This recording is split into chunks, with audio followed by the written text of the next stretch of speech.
이스라엘 사람들이 미스바에서 맹세하여 이르기를 우리 중에 누구든지 딸을 베냐민 사람에게 아내로 주지 아니하리라 하였더라. 백성이 베델에 이르러 거기서 저녁까지 하나님 앞에 앉아서 큰 소리로 울며 이르되 이스라엘의 하나님 여호와여 어찌하여 이스라엘에 이런 일이 생겨서 오늘 이스라엘 중에 한 지파가 없어지게 하시나이까 하더니 이튿날에 백성이 일찍이 일어나 거기에 한 제단을 쌓고 번제와 화목제를 드렸더라. 이스라엘 자손이 이르되 이스라엘 온 지파 중에 총회와 함께하여 여호와 앞에 올라오지 아니한 자가 누구냐 하니 이는 그들이 크게 맹세하기를 미스바에 와서 여호와 앞에 이르지 아니하는 자는 반드시 죽일 것이라 하였습니다. 이스라엘 자손이 그들의 형제 베냐민을 위하여 뉘우쳐 이르되 오늘 이스라엘 중에 한 지파가 끊어졌도다. 그 남은 자들에게 우리가 어떻게 하면 아내를 얻게 하리요? 우리가 전에 여호와로 맹세하여 우리의 딸을 그들의 아내로 주지 아니하리라 하였도다. 또 이르되 이스라엘 지파 중 미스바에 올라와서 여호와께 이르지 아니한 자가 누구냐 하고 본즉 야베스 길르앗에서는 한 사람도 진영에 이르러 총회에 참여하지 아니하였으니 백성을 계수할 때에 야베스 길르앗 주민이 하나도 거기 없음을 보았습니다. 회중에 큰 용사 12,000명을 그리로 보내며 그들에게 명령하여 이르되 가서 야베스 길르앗 주민과 부녀와 어린아이를 칼날로 치라. 너희가 행할 일은 모든 남자 및 남자와 잔 여자를 진멸하여 바칠 것이니라 하였더라. 그들이 야베스 길르앗 주민 중에서 젊은 처녀 400명을 얻었으니 이는 아직 남자와 동침한 일이 없어 남자를 알지 못하는 자라. 그들을 실로 진영으로 데려오니 이곳은 가나안 땅이더라. 이제 사사기 마지막 우리 기록을 묵상을 하게 됩니다. 지금까지 20장, 19장, 20장 이렇게 넘어오면서 베냐민 지파와 나머지 11지파의 일들을 보면서 우리 사람이 흥분한 상태에서 행한 말, 또 행한 행동들은 그 흥분이 가라앉고 나면 후회될 때가 많다라는 것을 보게 됩니다. 이런 흥분할 때 할 수 있는 실수들을 범하지 않으려면 내가 흥분했을 때는 아무것도 하지 말아야 돼요. 아무것도. 말도 행동도 잠시 멈추어야 돼요. 오늘 이 사사기의 이 부분 기록들을 통해서 우리가 잘못된 맹세를 해서 어려움을 겪는 이러한 성경의 역사를 보면서 우리가 교훈을 얻고 지혜를 얻기를 바랍니다. 베냐민과의 전투에서 2번이나 패해서 정말 많은 병사들을 잃었습니다. 수만 명의 병사들을 잃은 이 이스라엘 11지파 연합군이 지금 너무너무 흥분한 상태예요. 기브아의 불량배들을 내놓으라고 정당한 요구를 했는데 묵살당하고 베냐민 지파와 전쟁을 벌였어요. 왜? 베냐민 지파의 그런 잘못된 행동에 분노하고 흥분해서 전쟁을 벌였던 거예요. 그래서 첫 번째, 두 번째 전쟁은 지고, 그래서 더 흥분한 상태로 또 세 번째 전쟁에 나가서 결국은 이겼어요. 베냐민 지파를 진멸을 합니다. 그 결과가 어떻게 됐습니까? 12지파의 이스라엘 백성 중에 베냐민 지파 이 한 지파가 도망간 병사 600명만 살아남고 나머지가 다 진멸당했어요. 베냐민 지파가 거의 없어진 거예요. 한 지파가 사라진 거예요. 그럼에도 오늘 기록을 보면 분이 들풀렸어요. 한 지파를 거의 다 죽였는데도 분이 들풀려서 뭐라고 맹세합니까? 우리 이스라엘은 살아남아 있는 베냐민 지파 남자들에게 딸을 절대 아내로 주지 않겠다. 내 딸들을 아내로 베냐민 지파 사람하고는 결혼시키지 않겠다. 맹세를 해버려요. 이 말은 뭡니까? 앞으로 전쟁은 하지 않겠지만 베냐민 지파의 씨를 완전히 말려갖고 베냐민 지파를 없애버리겠다. 이 의미인 거예요. 이 의미인 거예요. 그런데 시간이 지났습니다. 이 맹세가 끝나고 시간이 지났어요. 흥분이 가라앉았습니다. 흥분이 가라앉았습니다. 그리고 나서 곰곰이 생각을 해보니까 후회가 되는 거예요. 베냐민 지파도 우리 이스라엘 사람인데 나하고 같은 나라 사람이고 동족이고 하나님께 택함받은 사람들인데 지파 사람들인데 어떡하나 이제 한 지파가 이스라엘에서 12지파에서 11지파로 한 지파가 사라지는데 이거는 주위에 이스라엘을 둘러싸고 있는 가나안 족속들 대적들에게는 너무너무 좋은 일이 돼버리고 우리에게는 너무너무 힘든 일이 돼. 그때서야 정신이 번쩍 드는 거예요. 흥분이 가라앉고 나니까.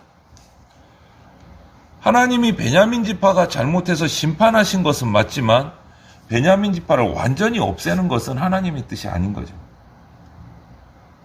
이스라엘이 분노해서 흥분해서 잘못 판단해서 일어난 이 사고인 겁니다.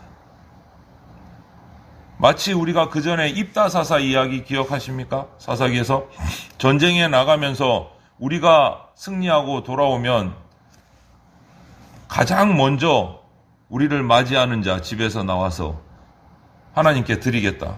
누가 가장 먼저 나왔습니까? 입다사사의 딸이 나와서 딸을 인신제사로 드렸잖아요. 이것도 잘못된 맹세인 거예요. 비참한 결과인 거예요.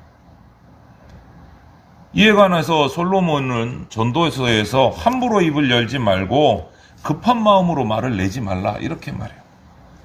전도서 5장 2절에 보면 너는 하나님 앞에서 함부로 입을 열지 말며 급한 마음으로 말을 내지 말라.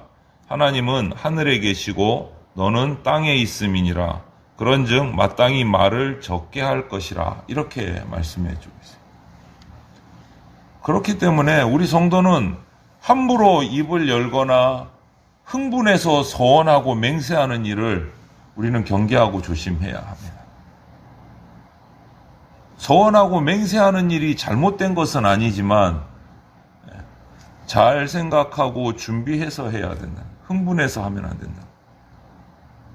우리 사람은 누구나 완전하기 못하기 때문에 실수할 수 있습니다. 그것을 항상 인지해야 돼. 나는 실수할 수 있는 존재이다. 나는 완전하지 못한 존재이다. 이것을 항상 기억하면 겸손해질 수 있다는 거죠. 하나님 앞에서 함부로 입을 열어서 흥분한 상태로 말하지 않도록 우리가 항상 조심해야 된다는 거예요. 이렇게 잘못된 맹세가 여러분 어떤 비극을 불러오는지 보십시오. 이때뿐만 아닙니다. 구약의 역사를 찾아봐도 몇 차례가 있어요. 야곱의 아들 레위와 시므온은 자기 여동생 디나가 세겜에서 이방인들에게 강간을 당하자 복수를 해야 되겠네요. 흥분했어요. 내 여동생을 감히 흥분한 거예요. 그래서 거짓으로 그들과 맹세하고 그 부족과 화친하기로 하고 그 조건으로 그러면 할례를 받아라. 그럼 우리가 화친하겠다. 그 사람들은 또 이 레위와 시몬의 이야기를 찰떡같이 믿고 할례를 받았습니다. 그것이 회복되는 그 기간에 쳐들어가서 그들을 완전히 칼로 도륙해버렸어요. 복수를 해버렸어요. 거짓으로 맹세하고 하나님 앞에서 그 맹세를 지키지 않은 죄로 인해서 이 레위와 시므온은 야곱에게 저주를 받았어요. 창세기 49장에 보면. 이같이 맹세를 했으면 지켜야 돼요. 하나님 앞에서. 지키지 않으면 범죄가 됩니다.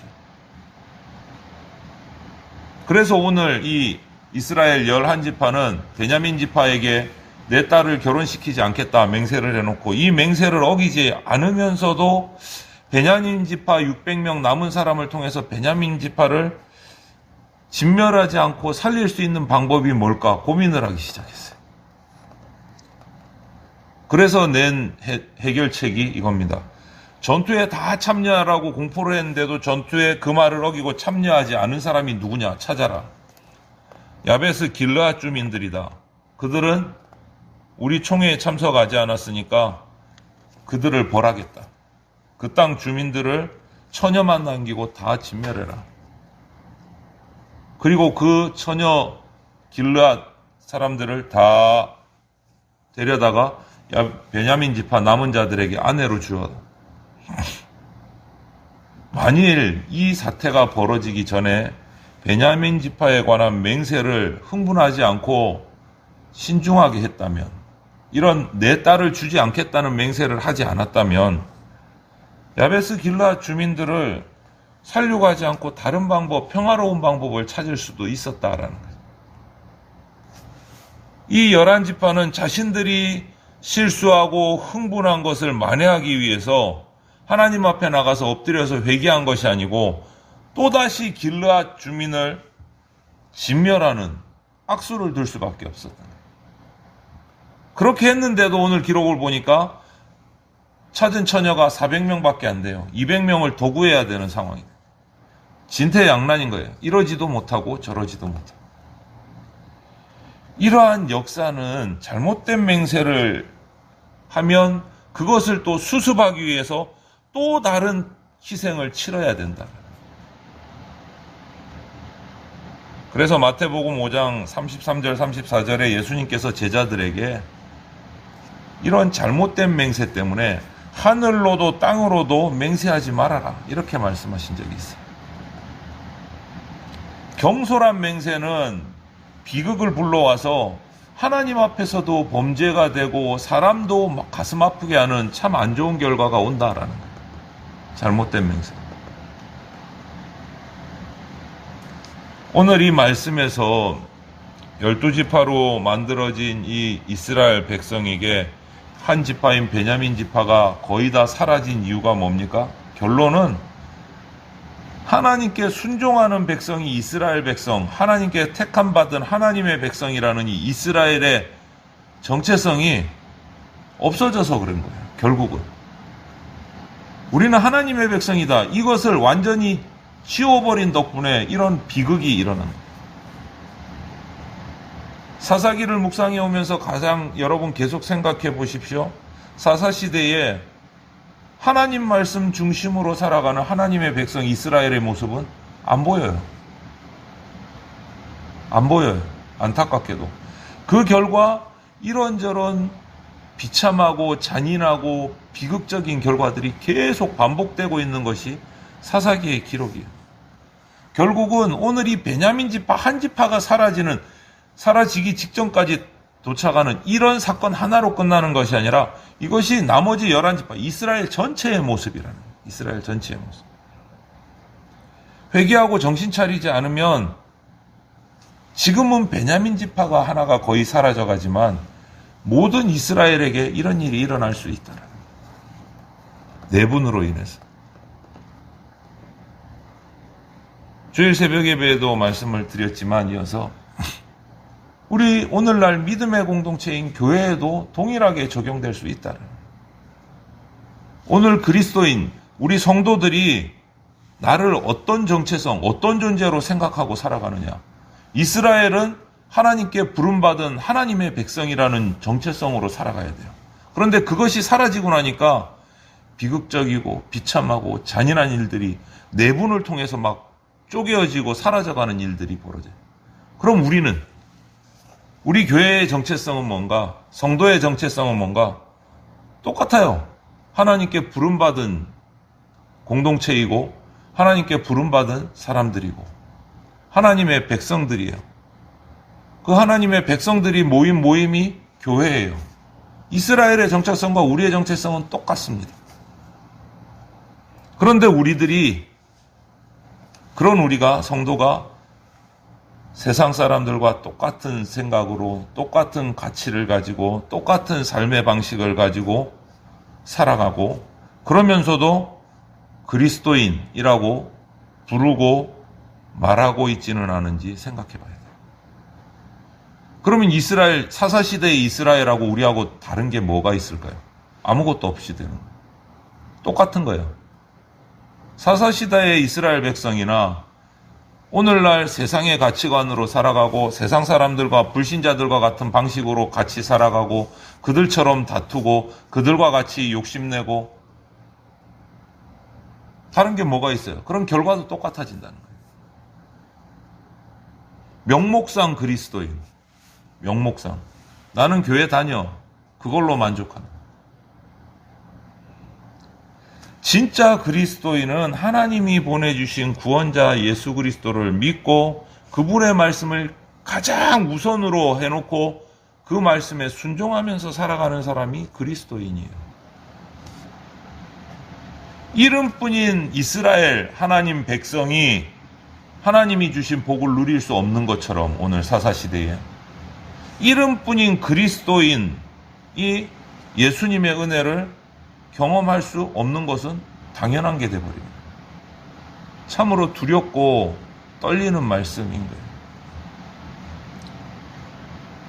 그런데 오늘 또 유심히 봐야 될 것은 이스라엘 백성이 베냐민 지파 남은 600명을 통해서 다시 정신 차리고 흥분을 가라앉히고 이거를 어떻게 할까? 어떻게 해결을 해야 되나?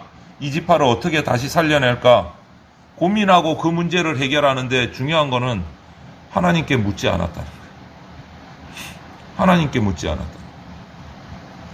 3절 말씀에 이런 말씀이 있어요. 이르되 이스라엘의 하나님 여호와여, 어찌하여 이스라엘에 이런 일이 생겨서 오늘 이스라엘 중에 한 지파가 없어지게 하시나이까? 이게 하나님 잘못이에요? 지금 사고는 누가 친 겁니까?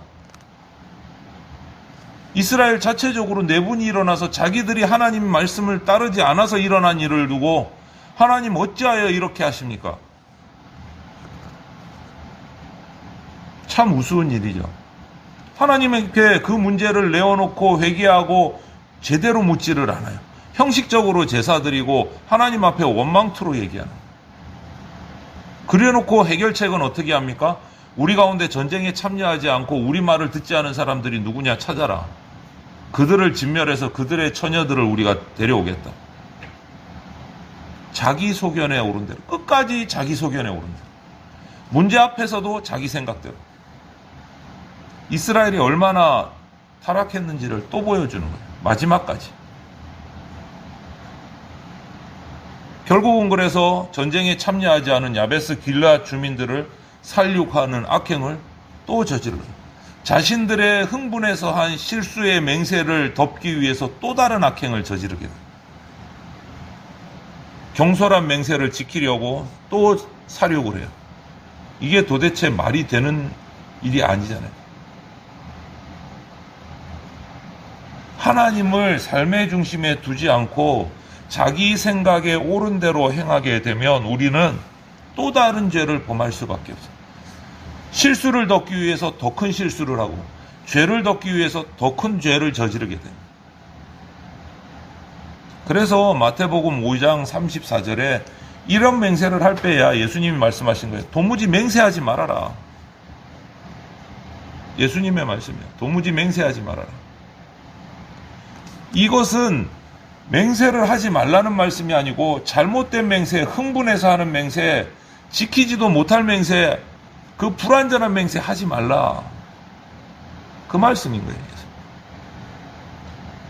왜? 인간은 하나님과 달리 연약해서 환경에 따라 이렇게 저렇게 변할 수 있기 때문에 맹세라는 것을 더 신중하고 조심해야 된다는 경고의 말씀입니다.